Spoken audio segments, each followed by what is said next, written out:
sursis. La semaine dernière, nous annoncions que le taux des crédits immobiliers n'avait jamais été aussi bas. Il va pourtant être bientôt plus compliqué d'emprunter. En effet, les banques devront inclure l'assurance du crédit dans le taux d'endettement. Et puis la durée de ce crédit ne pourra excéder 25 ans, sauf exception. Agnès Giraud-Carlier et Georges Pinol. Dernier rendez-vous avec le courtier. Pour s'offrir son premier appartement, ce client de 28 ans a obtenu son crédit avec un taux d'endettement de plus de 39%.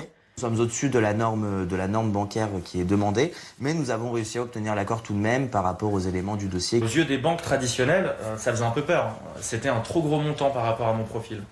Et là, finalement, ce que je vis comme un succès, c'est le fait de pouvoir réussir ce projet qui était peut-être perçu comme trop ambitieux initialement et qui finalement se voit concrétisé.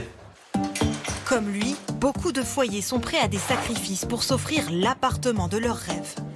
Mais pour éviter un surendettement, des règles jusqu'ici recommandées pourraient devenir obligatoires. Inclure le coût de l'assurance dans le calcul du taux. Limiter l'emprunt à 25 ans maximum dans la majorité des cas. En contrepartie, le taux maximum d'endettement serait officiellement fixé à 35% au lieu de 33% auparavant. Des règles qui pourraient empêcher certains ménages d'emprunter. Exemple, avec une femme célibataire de 45 ans. Son crédit, 200 000 € sur 20 ans à 1,3%.